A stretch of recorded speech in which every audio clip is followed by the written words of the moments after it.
산란기 베스 낚시에 정말 자신 있었어요. 그 중에서도 알짜리를 지키는 베스를 낚아내는 거에 대해서는 정말 연습도 많이 돼 있었고 그 준비도 정말 많이 돼 있었거든요. 근데 그 중에 매년 무슨 사건 사고가 터져가지고 태클박스를 잃어버리지를 않나, 아니면 흙탕물에 갑자기 확 들어와가지고 알짜리가 안 보이는 경우도 있었고, 홍합가루가 확 들어와갖고 낚시를 못하는 경우도 있었고, 별의별 여러가지 이유로 경기 때마다 알짜리 낚시를 못한 거예요. 와, 어찌나 매년 속상하던지. 근데 올해 기회가 왔습니다.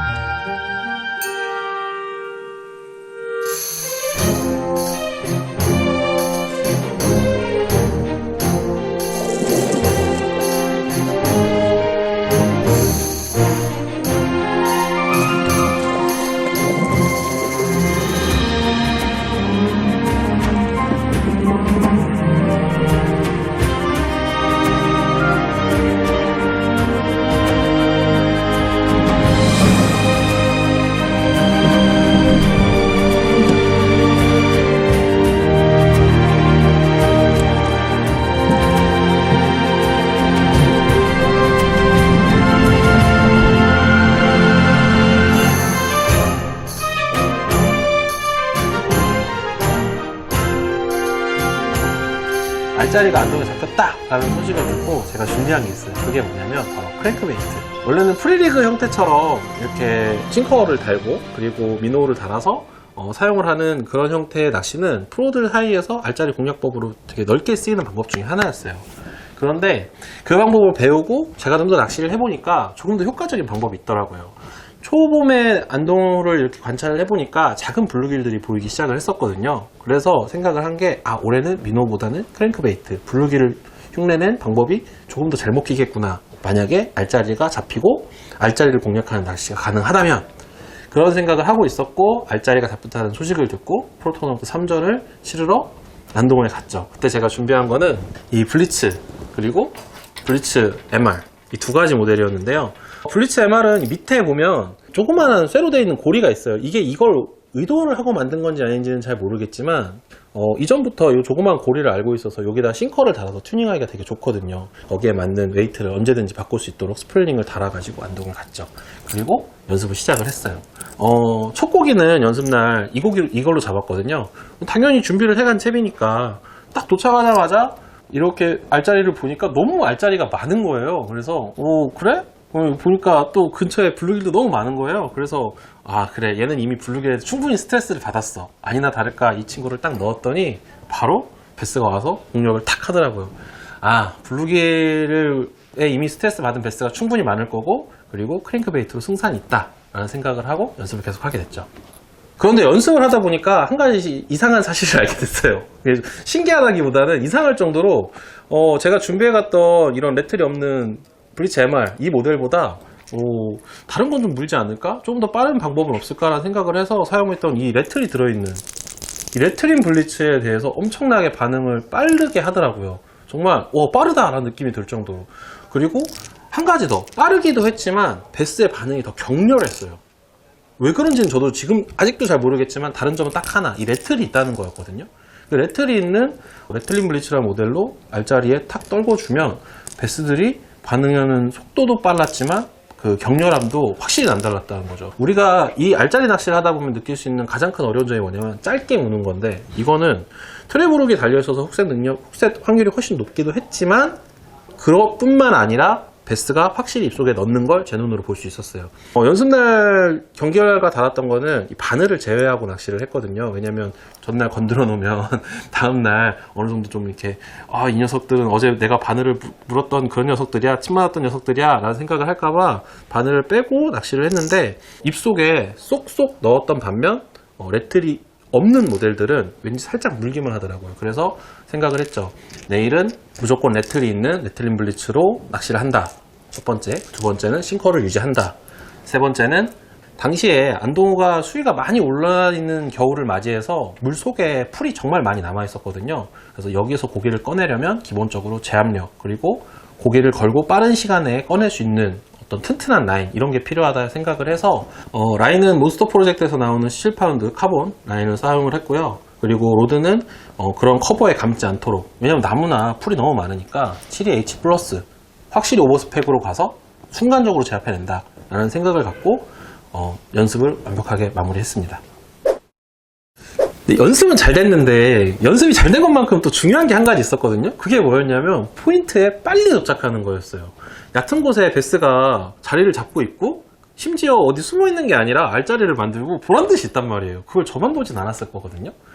그러니까 이 덩어리 베스들이 많은 곳, 그곳을 내가 가장 먼저 가는 게 중요했어요. 근데 아침에 다행히 좀 제법 빠른 번호를 뽑아서 야, 내가 생각한 데 들어갈 수 있겠다 하고 막 배를 몰아서 갔는데 근데 거기 저만 본 건 확실히 아니더라고요. 저보다 더 빨리 KS의 이재묵 선배님께서 그 자리에 딱 들어가셔서 낚시를 하고 계셨어요. 진짜 정말 빨리 간다고 갔는데 어쨌든 거기를 선택한 이유가 두 가지가 있었는데 그 장소는 다른 장소에 비해 특징이 있었어요. 첫 번째는 알자리가 정말 많은 덩어리 큰 수컷 베스들이 지키고 있는 알자리가 많이 보이기도 했지만 그만큼 암컷 베스도 많이 보였어요. 수컷 베스는 독립적으로 알자리를 지키는 그런 행동을 보이는데 그 시기에 암컷은 몇 마리가 이렇게 같이 돌아다니는 그런 암컷 특유의 행동을 하거든요. 근데 그런 베스들을 쉽게 볼 수 있었죠. 그러니까 즉 암컷이 있다는 건 내일도 그 자리를 수컷이 지키고 있을 수 있다는 거예요. 그래서 암컷이 많으니까 저 수컷들이 오늘 빠지더라도 새로운 수컷들이 분명 자리를 지킬 것이다 라는 확신이 있었고 거기를 택한 거죠. 두 번째는 만약에 내가 저 많은 곳을 선착을 하지 못하더라도 조그만 포켓이 옆에 하나 더 있었거든요. 그 조그만 포켓에 진짜 큰 베스 한 마리가 더 있었어요. 그러니까 이 골창을 내가 첫 번째로 들어오지 못하더라도 두 번째에만 들어오면 난 여기 있는 요 베스를 낚아낼 수 있어. 이 확신이 있었거든요. 그래서 그곳을 갔죠. 근데 계시길래 아주 조그만 포켓에 있는 그 베스를 낚아내기로 하고 낚시를 시작을 했어요. 원래 대부분 낚시를 해보면 알자리를 지키고 있는 수컷을 꺼내는데 시간이 조금 걸리거든요. 얘는 어제 제가 격렬하게 반응을 하는 루어와 격렬하게 반응을 하는 어떤 행동, 양식을 이미 충분히 파악을 하고 있었기 때문에 첫 캐스팅이 들어가고 그 베스를 낚아내는 데까지 걸리는 시간은 약 2분. 진짜 빠른 시간에 꺼내요. 그리고 바로 두 번째 고기를 낚으려고 시도를 하죠. 근데 이때 확실히 어떤 방법이 갈리는구나를 알게 된 게 그 바로 옆에 하나 더 알자리가 있었거든요. 근데 그 알자리는 이렇게 약간 사면에 있었고 원래 첫 번째 공략했던 빅베스는 평평한 곳에 있었어요. 그 평평한 곳에 있는 베스는 상대적으로 빨리 꺼냈던 반면에 이 친구는 거의 한 30분 정도 시간을 소모하고도 걸었다가 놓칩니다. 그게 어떤 차이냐면 어제 루어에 격렬하게 반응하던 개체와 그렇지 않은 개체를 경기 속에서 낚아낼 때 걸리는 시간, 그리고 반응을 했을 때 입질을 받아내고 꺼내는데 확률이라는 게 차이가 났던 거예요. 그래서 그걸 깨닫고 그 주변을 조금 아쉬움이 남아서 배회를 하다가 다음 포인트로 이동을 하게 되죠. 다음 포인트에서도 역시 똑같은 방법으로 어제 보았던 그 베스들을 공략을 하는데요. 그 다음 베스는 거의 첫 캐스팅에 바로 꺼내요. 왜냐면 어제 제가 받았던 그 어떤 격렬한 반응을 하고 좀 더 빠른 반응을 하는 베스 개체였기 때문에 그 개체가 다행히 그 자리에 있었고 첫 번째 캐스팅에 꺼냈는데 저한테 얼마나 기억에 남냐면요. 캐스팅을 하고 루어가 물속에 들어가니까 베스가 나와서 이렇게 쫙 와서 이 녀석을 공격하려고 하는 그 어제의 그 모습이 똑같이 보이는 거예요. 그래서 제가 챔질을 하기 전에 뜰채를 먼저 세웁니다. 그리고 물어! 한 다음에 탁 물고 바로 딱 챔질을 해서 그 녀석을 낚아내는데 확실히 어제 내가 연습했던 그 방법이 지금 오늘 먹히는구나 라는 확신을 얻었고 두 번째 고기도 역시 첫 번째 낚아낸 고기와 마찬가지로 거의 2kg 정도 되는 괜찮은 고기였어요. 두 마리 4,000g 정도라고 머릿속으로 생각을 하고 4,000이 조금 안 될 수도 있겠다 정도, 왜냐면 수컷이기 때문에 그 정도 생각을 하고 낚시를 계속 이어갔죠. 그 다음 고기도 바로 옆에 있었는데 제가 전날 받았던 고기가 총 6마리가 있었어요. 그 중에 2마리를 잡고 세 번째로 잡으려고 했던 낚아내려고 했던 그 고기가 결국에는 물지 않더라고요. 그래서 고민을 막 하기 시작을 했죠. 베스를 낚는 가장 쉬운 방법 꿀팁 베스는 완성형 스트레이트 웜 ATG 매치, 테이크 어 워크 온 더 와일드 사이드 레지스트 디자인, 10 이어즈 스탠다드 루어를 만듭니다. OSP, 대한민국 프리미엄 피싱 태클 몬스터 프로젝트, 최상의 평광 능력을 자랑하는 사이트 마스터, 물 위에서도 안방 같은 편안함 랩터 밸리와 함께합니다.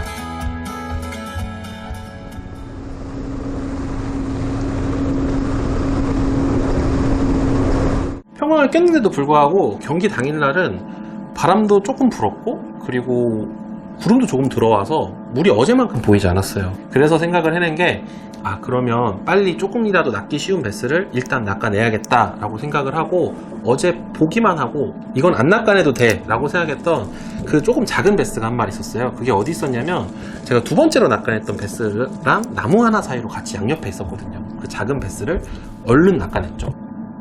그런데도 불구하고 걔를 딱 낚아냈는데 알았죠. 생각보다 더 크구나, 이 고기들이. 꺼내서 손에 쥐는 순간 얘도 1,500원 확실히 넘길 수 있겠다 라고 생각을 했고, 그렇게 3마리를 낚아내고 다음 고기를 잡으러 또 이동을 했어요. 그 다음으로 이동한 건 조금 떨어져 있는 그 후미진 곳에 나무가 이렇게 박혀있는 그런 경사면이었어요.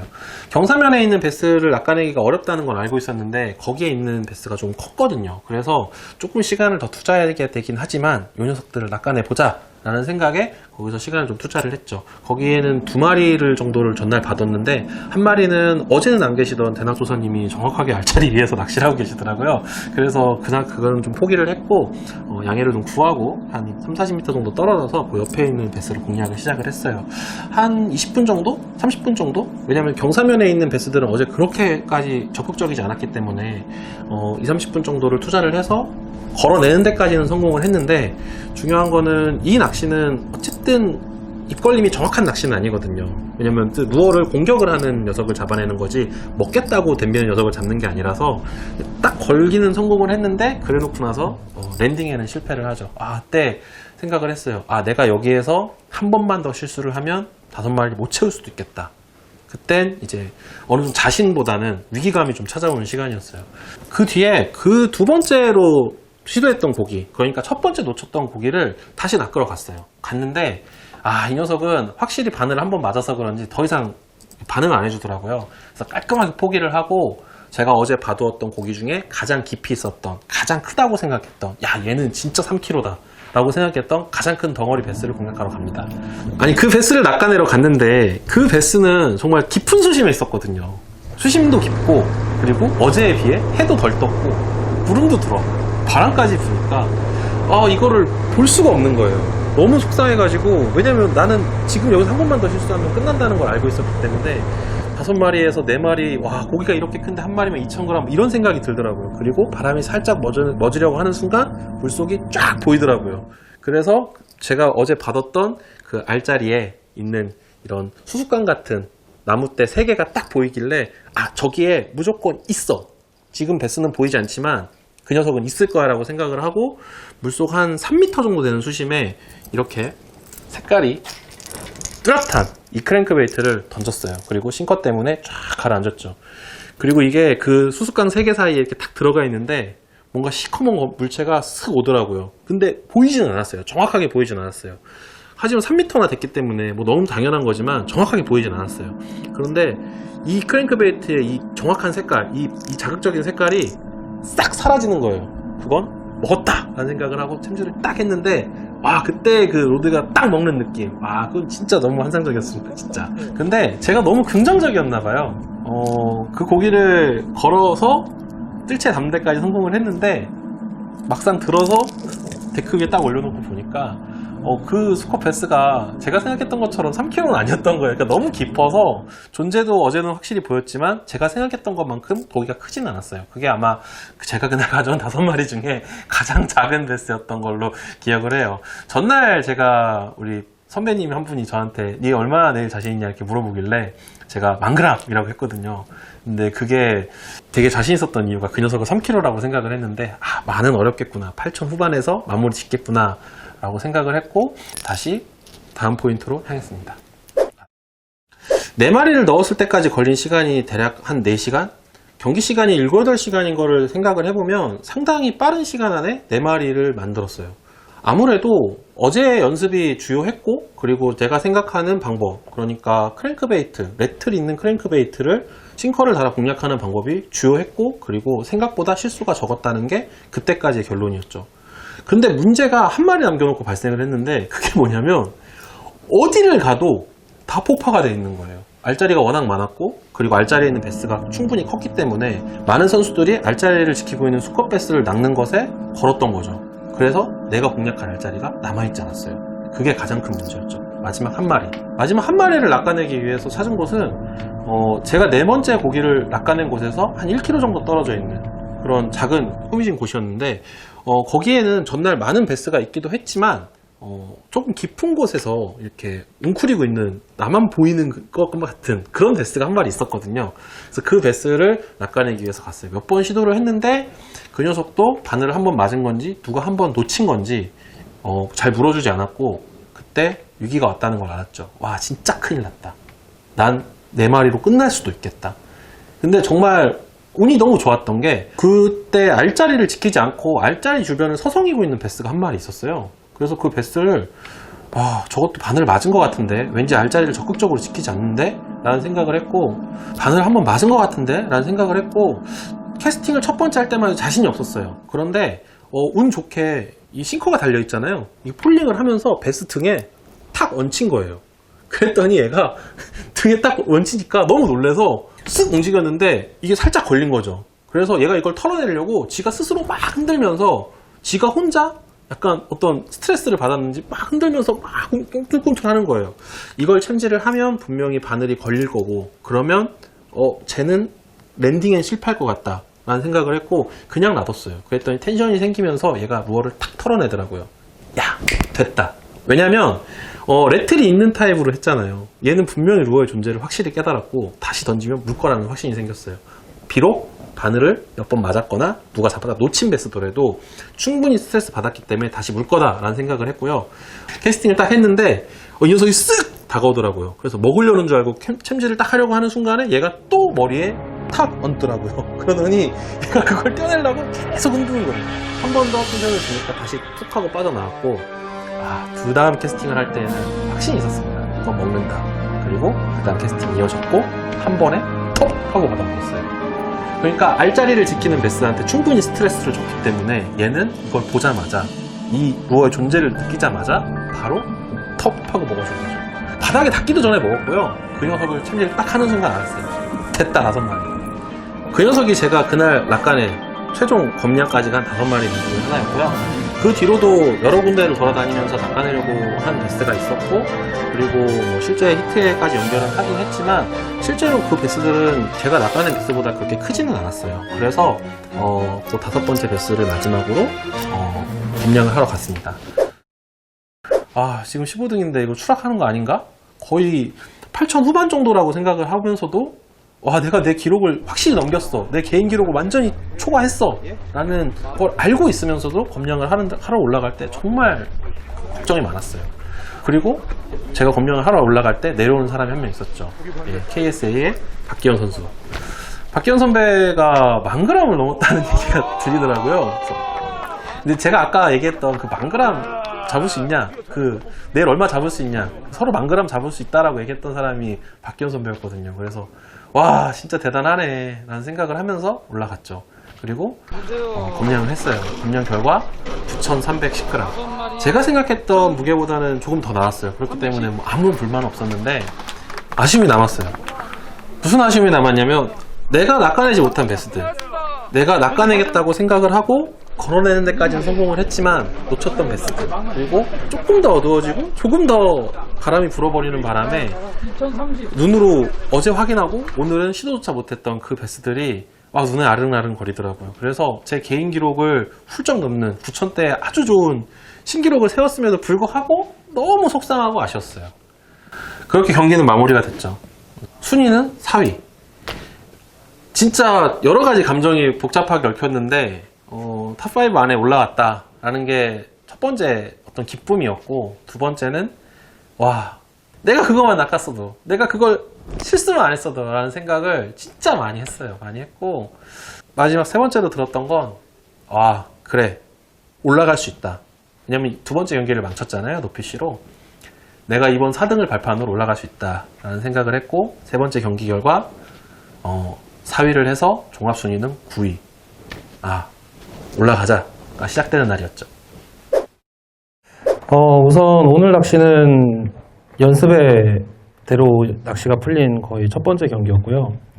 어제 연습을 하다 가장 크게 특징적이었던 거는, 제가 OSP에서 나오는 블리츠 MR 그리고 OSP에서 나오는 레틀인 블리츠, 이렇게 두 가지를 사용을 했는데요. 론레틀보다 레틀이 있는 크랭크베이트에 알짜리 주변에 그 히팅 포인트가 있죠. 그 포인트를 정확하게 치고 딱 나올 때 레틀이 있는 녀석들의 반응이 더 확실하게 빨랐고요. 그리고 더 격렬하게 반응하는 베스들을 확인을 했습니다. 무엇보다 또 큰 낚시에 도움이 됐던 건 사이트마스터의 최고의 평광 선글라스인 것 같습니다. 사용한 렌즈 컬러는 라이트 브라운 실버 미러 컬러, 이렇게 흐린 날씨에 평광률을 보여주는 라이트 브라운 계열을 사용을 했고요. 사용한 라인은 몬스터 프로젝트의 17파운드 카본 라인 사용해서 한 마리 한 마리 다 랜딩할 수 있었습니다. 로드는 런커에서 유통하고 있는 와일드사이드 72H 플러스 로드, 그리고 릴은 제가 처음 샀던 그 안타 AR이 오늘 그 마지막 경기를 뛰는 날이었는데 그 녀석으로 처음부터 끝까지 원태클로 했고요. 이건 좀 개인적인 얘기인데 제가 되게 친한 친구가 낚시를 같이 하게 된, 두어 낚시를 같이 하게 된 친구가 오늘 결혼식을 했습니다. 근데 제가 거길 못 갔어요. 여기 계신 분들도 다들 그런 개인사들을 제끼고 같이 낚시를 하시는데 오늘 좋은 성적 거두신 분들 다시 한번 축하드리고요. 그리고 이 자리에 같이 고생해주신 분들 너무 감사합니다. 이상입니다. 아, 이현복 프로님.